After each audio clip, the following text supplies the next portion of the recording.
The asylum stood on the precipice of silence, a silence that seemed to stretch into eternity.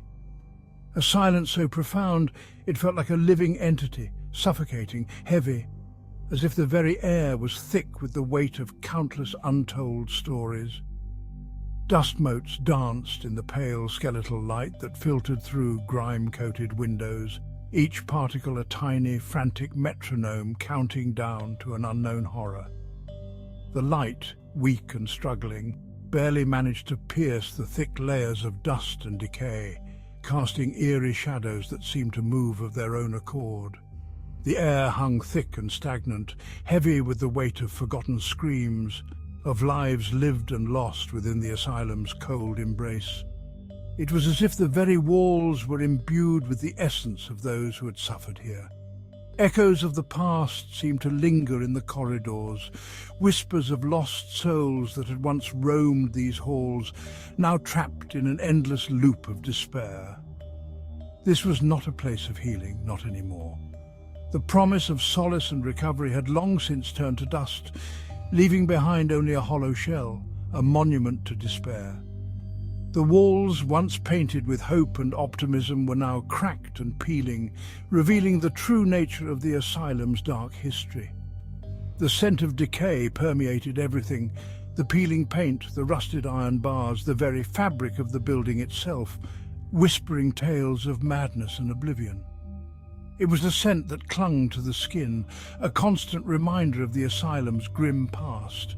The rusted iron bars, once meant to protect, now stood as a testament to the countless lives that had been confined within these walls, their stories etched into the very metal.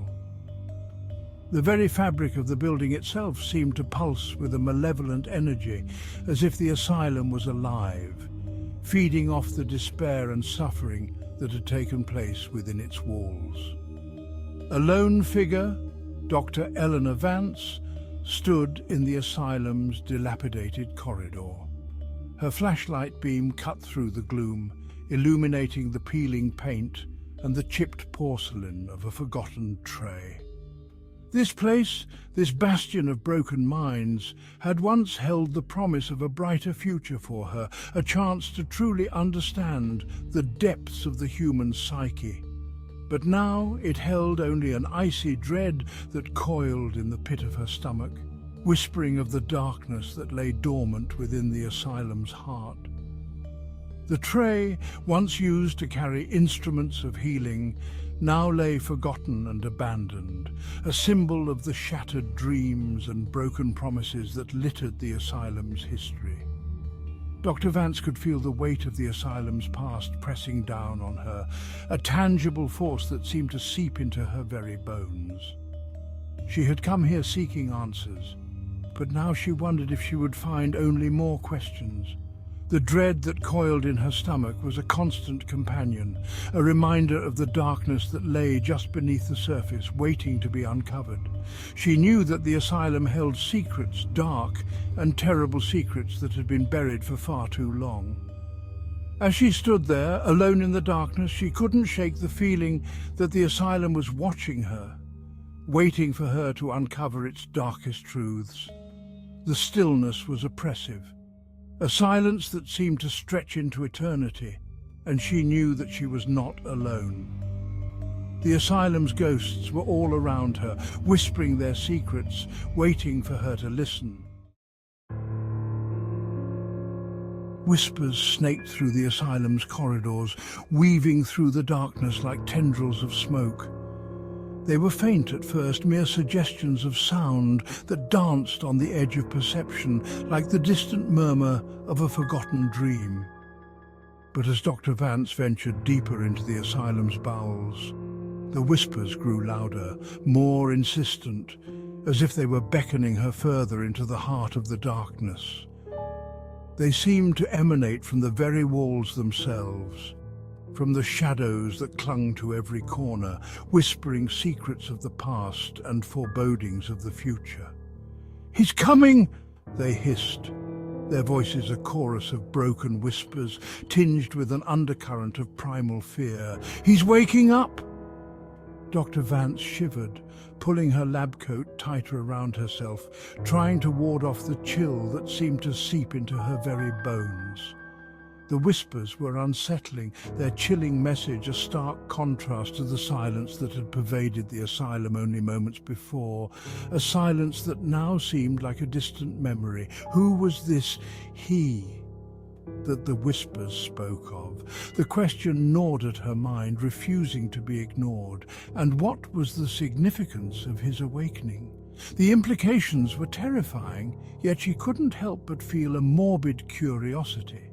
She had come to the asylum seeking answers, drawn by the legend of room number 1 and its sole occupant, a mystery that had haunted her thoughts for years. The patient, they called him.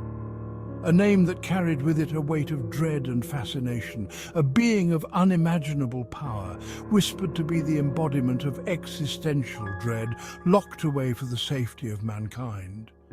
The stories were too fantastical to be true, yet too persistent to be dismissed. But what if the legends were true? What if the whispers were not just echoes of madness, but warnings of an impending doom? What if the patient was real, and his awakening signaled not just the asylum's downfall, but the unraveling of reality itself? The thought sent a shiver down her spine as she realized that she might be standing on the precipice of a nightmare that could consume the world. Yet despite the fear gnawing at her, Dr. Vance felt a surge of determination. She had to uncover the truth, no matter the cost. The whispers had led her here, and she would follow them to the end, even if it meant facing the unimaginable. With each step, the whispers grew louder, guiding her through the labyrinthine corridors towards the heart of the asylum, towards room number 1. The air grew colder, the shadows deeper, as if the very building was alive, aware of her presence. Finally, she stood before the door, her hand trembling as she reached for the doorknob. The whispers crescendoed, a cacophony of voices urging her on, warning her, welcoming her. As the door creaked open, the darkness within seemed to pulse with a life of its own. Dr. Vance took a deep breath, steeling herself for whatever lay beyond.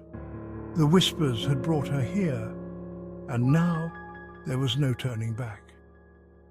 She stepped into the room, the shadows closing in behind her, and the whispers fell silent, leaving her alone with the darkness and the unknown.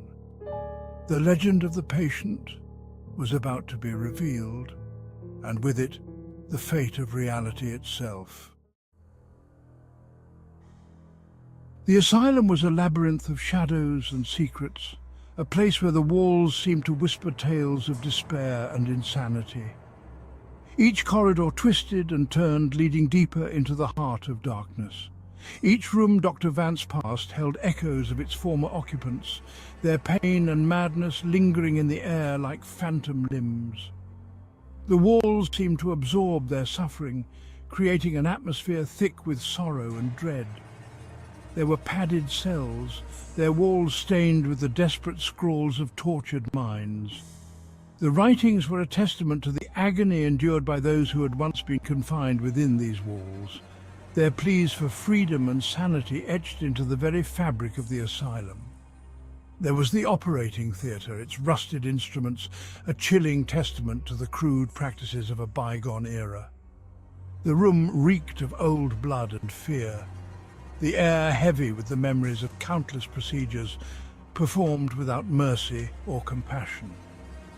And then there were the patients, or rather, what remained of them. They were mere shadows of their former selves, their minds shattered by years of confinement and mistreatment.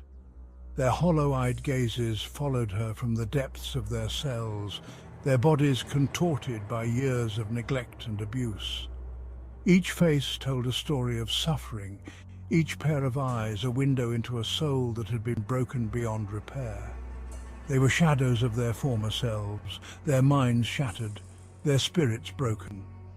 The asylum had taken everything from them, leaving behind only husks of humanity, haunted by the ghosts of their pasts. Dr. Vance had seen her fair share of madness in her career, but there was something different about the asylum's inhabitants. Their madness was not just a result of their conditions, but seemed to be fueled by something far more sinister. They seemed to exist in a perpetual state of terror, their eyes wide with an unspoken fear that chilled her to the bone. It was as if they were aware of a presence that she could not see, something that lurked just beyond the edge of perception. It was as if they knew something she didn't, as if they had glimpsed the abyss that lay at the heart of the asylum and been driven mad by what they had seen. Their terror was palpable, a living, breathing entity that seemed to permeate the very air around them. As she ventured deeper into the asylum, Dr. Vance couldn't shake the feeling that she was being watched. Every creak of the floorboards, every whisper of the wind seemed to carry with it the weight of unseen eyes, tracking her every move. Something was stirring in the darkness, something ancient and malevolent.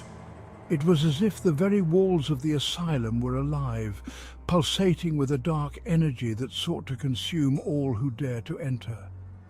Dr. Vance could feel its presence, a cold, malevolent force that seemed to reach out and touch her soul, filling her with a dread unlike anything she had ever known. The air grew colder, the stench of decay more potent, as Dr. Vance descended deeper into the asylum's bowels. The whispers were a constant now, a cacophony of disembodied voices that seemed to claw at the edges of her sanity.